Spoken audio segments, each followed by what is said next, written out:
Hello, I'm Carla Adams. I'm going to be reading from my book, Ancestral River, A Spiritual Journey for the Living and the Dead. Chapter 6, Ley Lines. Early in the morning, I ran barefoot in the garden. The rush of starlight that had soaked into the earth flowed through me and into the sky. I turned around slowly, looking at each tree and bush with the intention of lighting it up and renewing its energy. Joy surged through me, too. One day, I overheard a part of a podcast. The earth retains the emotions of people who live on it. Trees will tell you what the land feels. I went outdoors, placed my hands on a tree, and quieted my mind. Energy flowed over me, straight up and down. In a few seconds, I was smiling. The tree felt happy. Days later, I stood next to another tree in our garden. I placed one of my arms around its trunk and both hands on its bark. My mind was clear of any thought except to feel anything I could. I breathed deeply. Suddenly I was giggling. This tree was happy too. I tuned it with my forks, but I didn't feel the energy interaction as strongly as when I just held the tree and listened. Walking through our yard, touching each tree, I said, "Thank you for being a beautiful part of our yard," or "Thanks for your shade, for being shelter for the birds and animals." Holding a strand of flowers on a shrub, I said, "I'd like to feel your energy." A soft wave of energy flowed through me, as gentle and lovely as the flowers. I said, "You're beautiful. Thank you." Still holding the strand, I turned to go, but the vibration was trying to tell me something. It said, "I'm glad you care." Tears filled my eyes. Thank you for wanting me to. On summer solstice, a picture of Facebook showed energy workers tuning ley lines. The only things I knew about ley lines were that they were naturally occurring streams of energy that could be found around the world, often near rivers, and that some people thought ley lines had magical or spiritual power. We lived on the edge of an old river valley. I bet there's one within 20 miles that I could try tuning. Walking into the garden a few feet from my house, I held the intention of tuning a hologram of the nearest ley line. I struck the fork and let it vibrate in front of me. Whoosh! Energy flowed through the hologram inches in front of me. 2 days later, an idea popped into my mind. I sent an email to the host of a podcast I followed. Would you be interested in having free biofield sessions? He responded quickly. Yes, maybe next month. 2 more days went by. Their latest pre-recorded podcast was about tuning forks and sound vibration. They had interviewed the person on solstice. Another of their podcasts later that week mentioned ancestors. I contacted them again. There's a connection between biofield work and ancestors. The following week, an energy worker who had heard my interview on the podcast called to schedule a session, then changed the topic. Your voice is only a partial tone. You need to ground your throat chakra to a ley line. In every session, I connected the energy centers of the central channel to the earth and sky, but I had never heard of tuning one to a ley line.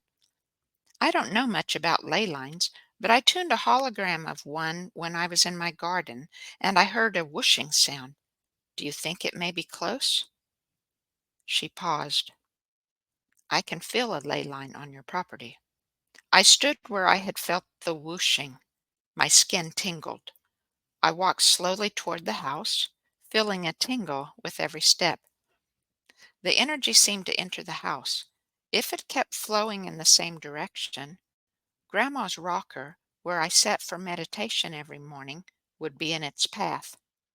Is that why I'd had visions and traveled to the past and the future in my mind during meditation?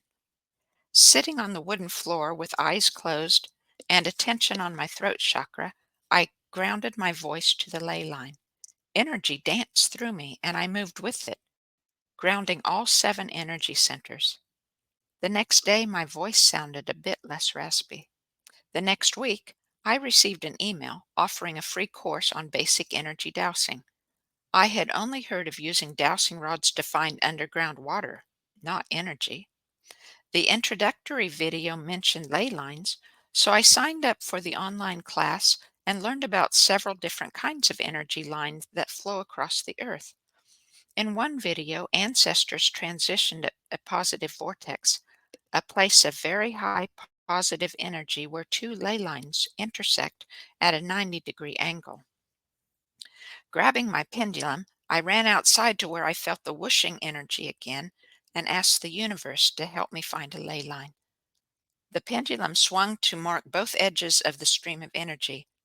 The ley line was 5 feet wide where it flowed into the house. As I walked around the house slowly, the pendulum swung again. The second ley line was 18 inches wide where it entered the house. Running back indoors with the pendulum, I marked the flow of both ley lines with tape. They intersected at a 90-degree angle in the room where I worked. That's why some ancestors had looked confused and wanted to stay when I made them leave. They could have transitioned at that moment. I placed a large quartz rock in the center of the vortex to increase its voltage even higher. One evening, I embraced the tree by our front door and held an intention to ground myself to the smaller of the two ley lines. It flowed a few feet behind me. The energy was calm, strong, and knowing. I drew a quick breath. Deep in the ley line was the concentrated presence of God. I said, "You're here. Are you surprised?" Having old beliefs ingrained in me, I still thought of God as being in the air, not the earth. I didn't expect it, but I'm happy to know you're in the ley line. It's all good. Did he mean all of creation or all his energy? It's all good with your life, too. I grounded myself to his presence in the ley line every day, sitting in the vortex.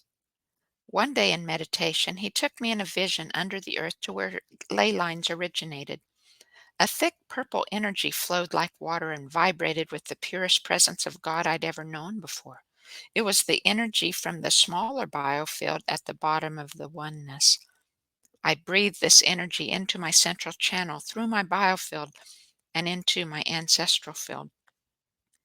I said, I've focused on breathing in Earth's energy. Is your energy better? My energy from deep under the earth is more powerful, but all my energy is good. I heard my ancestors in the oneness. We draw our energy from there. The deep energy had the same vibration I had always loved with all my heart, but this energy was not just around me, it was me. This was the energy I couldn't describe when I tuned the universe. The space between all the particles of light that all the energy in the universe was made of was not just air, it was spirit. Just like me, where many charged particles of light combined into cells that made up tissues, organs, and systems of not just a fully functioning body but a sentient being, in all the light particles of everything everywhere in the universe was the spirit, intelligence, and personality that interacted with me personally and made me a sentient being. The universe as a whole was the God I'd always yearned to be connected with, a conscious spirit with an unending, expansive energy and a mind of abundance, safety, and free will. Gratitude overwhelmed me. I could never be rejected or alone. I was always worthy and always enough because I was made of the universal spirit. This knowledge was my power.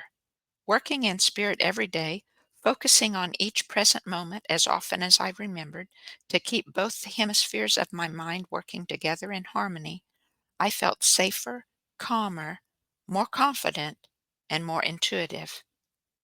But many old thought patterns still distracted me and drained my voltage.